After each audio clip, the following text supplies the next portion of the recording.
भगवते वासुदेवाय। प्रिय मित्रों, भविष्य दर्शन चैनल में आपका हार्दिक स्वागत है। आज हम बात करते हैं वृश्चिक लग्न की दृष्टि से द्वादश भाव में राहु के फल पर। राहु लग्न कुंडली में या जन्म कुंडली में जहाँ भी बैठे हों, वो अपने घर से पंचम भाव को, सप्तम भाव को, नवम भाव को पूर्ण दृष्टि से देखते हैं।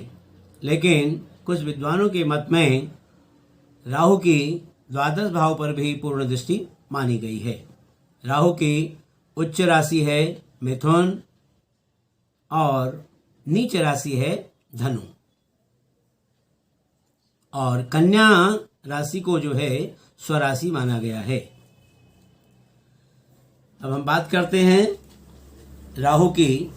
प्रायः लोगों के अंदर ये मानना है कि राहु मनुष्य को हमेशा बुरे फल ही देता है, लेकिन ऐसा नहीं है। राहु की कुछ विशेषताएं हैं।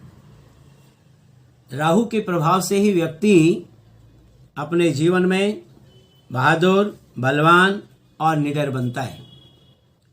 युद्ध में लड़ने वाले, वीर गति को प्राप्त होने वाले प्रेमी आदि जातकों की कुंडली में राहु प्रायः बलवान होता है। दूसरी बात, राहु के कारण ही मनुष्य आत्मविश्वास से भरपूर रहता है। ज्योतिष शास्त्र में राहु तीसरे भाव में, छठे भाव में और 11वें भाव में विशेष रूप से फलदायक माना गया है। यहाँ पर ये बलवान होता है और सुख का कारण साबित होता है। राहु का शुभ सूर्य के साथ अथवा सूर्य के नक्षत्र में होना राजयोग जैसा फल देता है। मनुष्य की कुंडली में राहु का शुभ चंद्र के साथ या चंद्र के नक्षत्र में होने पर जातक खेती में सफलता प्राप्त करता है। राहु ग्रह अपनी कमाई को भी बढ़ाता है। इसी के योग से आपका समुद्री यात्राओं का संयोग भी बनता है। यदि राहु का मेल बुध के साथ हो जाता है तो यह आपको उच्च शिक्षा, व्यापार में बढ़ोतरी जैसे फल भी देता है, और मंगल के साथ होने पर यह आपको जेलर जैसी नौकरी दिलाने में भी मददगार साबित हो सकता है। इस प्रकार से हम ये कह सकते हैं कि राहु प्रायः बुरे फल ही नहीं देता, अच्छे फल भी देता है। लेकिन इसका दूसरा जो पक्ष है, यदि किसी मनुष्य की कुंडली में राहु पीड़ित हो तो वो व्यक्ति के लिए नकारात्मक साबित भी हो सकता है। प्रायः इसके कारण मनुष्य बुरी आत्माओं का शिकार होता है। राहु के कारण ही मनुष्य छल, कपट जैसे गलत धारणाओं को अपने अंदर प्रवेश करने की अनुमति देता है। मनुष्य मांस, मदिरा तथा अन्य मादक पदार्थों का सेवन भी करता है। कुछ शारीरिक समस्याएं भी होती हैं, जैसे पागलपन, आंतों की समस्या, अल्सर, गैस्ट्रिक, कब्ज, चेतक, स्मरण शक्ति कमजोर होना, भूत प्रेत का डर, रीढ़ की हड्डी में दर्द, उसका टूटना, भूख प्यास से संबंधित बीमारी, वायु विकार, त्वचा रोग, हृदय रोग व पेट में कीड़े जैसी समस्याएं भी राहु के खराब होने के कारण ही पैदा होती हैं। इस तरह से आज हमने जाना कि राहु जो है मनुष्य की कुंडली में जिस स्थिति में हो, शुभ या अशुभ, उसी प्रकार का प्रभाव राहु जातक को देता है। इसलिए हम ये कह सकते हैं कि राहु शुभ और अशुभ दोनों प्रकार के फलों को देता है। अब हम बात करते हैं वृश्चिक लग्न की दृष्टि से द्वादश भाव में राहु के फल पर। राहु जो है, आपको बताया, जैसे यहाँ पर लग्न में राहु बैठा हो तो यहाँ से ये अपने पंचम भाव को पूर्ण दृष्टि से देखता है, सप्तम भाव को पूर्ण दृष्टि से देखता है और नवम भाव को पूर्ण दृष्टि से देखता है। लेकिन कुछ विद्वानों के मत में द्वादश भाव को भी राहु पूर्ण दृष्टि से देखता है। अब पहले स्थान यहाँ पर देख रहे हैं वृश्चिक राशि है। वृश्चिक राशि का स्वामी है मंगल, यानी कि राहु जो है यहाँ पर शत्रु के घर में विद्यमान है, जिसके कारण जातक को शारीरिक चिंता और कष्ट की प्राप्ति होती है। उन्नति के लिए ऐसा जातक जो है कठोर परिश्रम करता है, स्वार्थ साधने में चतुराई से काम लेता है और शारीरिक कष्ट भी जातक को अपने जीवन में भोगने पड़ते हैं। प्राय हम ये कह सकते हैं कि स्वास्थ्य जो है ऐसे जातक का वो कमजोर रहता है। हम बात करते हैं द्वितीय भाव की। जैसे दूसरे भाव में यहाँ पर जो हमारा धन का भाव है, कुटुंब का भाव है, यहाँ पर धनुराशि है। धनुराशि में राहु जो है नीच के हो जाते हैं, जिसके कारण कुटुंब के संबंध में जातक को परेशानियों का सामना करना पड़ता है और धन प्राप्त करने के लिए ऐसे जातक को कठोर परिश्रम अपने जीवन में करना पड़ता है। फिर भी हम ये कह सकते हैं कि धन का अभाव जो है वो जातक के जीवन में बना रहता है। धन संबंधी जो चिंताएं हैं वो प्रायः दूर नहीं हो पाती है। भाई बहन माता का सुख भी जो है जातक को अपने जीवन में कुछ कम ही मिल पाता है। हम बात करते हैं तृतीय भाव की, जहाँ पर तीसरा भाव हमारा है छोटे भाई बहनों का, हिम्मत का, साहस का, पराक्रम का। यहाँ पर अपने मित्र के घर में राहु का विद्यमान होना तो जातक को पराक्रम में वृद्धि कराता है। जैसा आपको बताया कि राहु तीसरे भाव में, छठे भाव में और 11वें भाव में जो है बलवान माना जाता है, सुफल देता है। तो यहाँ पर राहु का मित्र के घर में विद्यमान होना जातक के पराक्रम में वृद्धि का कारक है।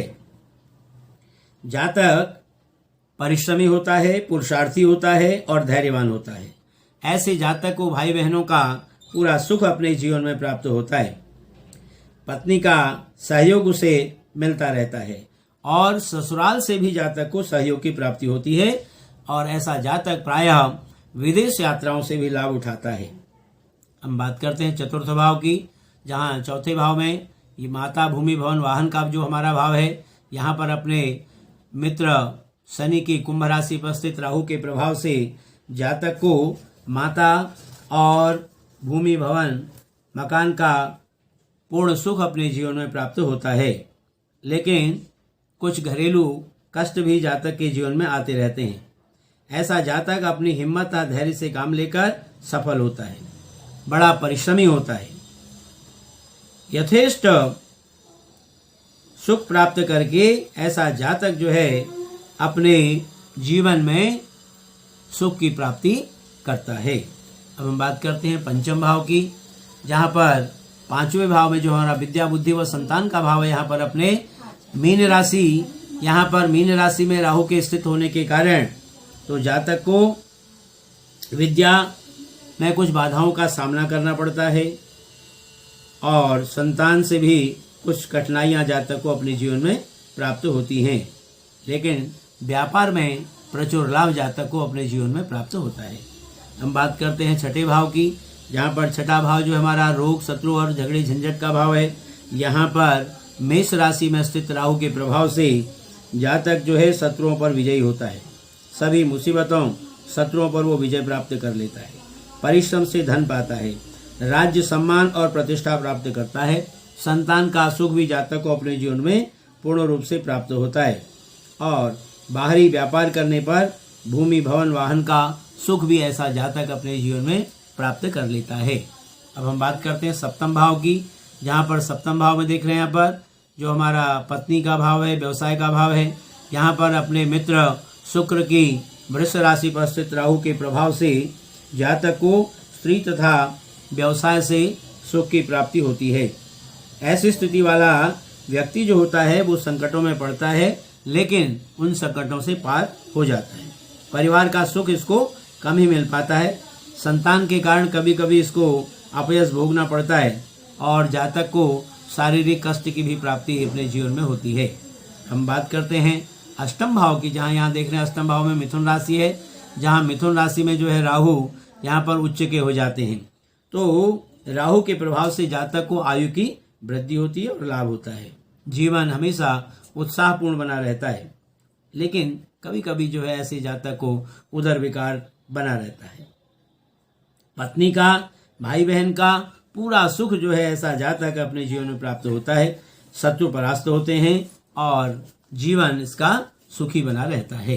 अब हम बात करते हैं नवम भाव की, जहाँ पर नवम भाव भाग्य भाव है हमारा, विद्या, भवन, पिता का भाव है। यहाँ पर कर्क राशि देख रहे हैं आप, कर्क राशि का स्वामी है चंद्रमा, जहाँ पर राहु जो अपने शत्रु राशिगत हो जाने के कारण जातक को भाग्योन्नति में बाधाएं उत्पन्न होती हैं, मानसिक चिंताएं भी बनी रहती हैं।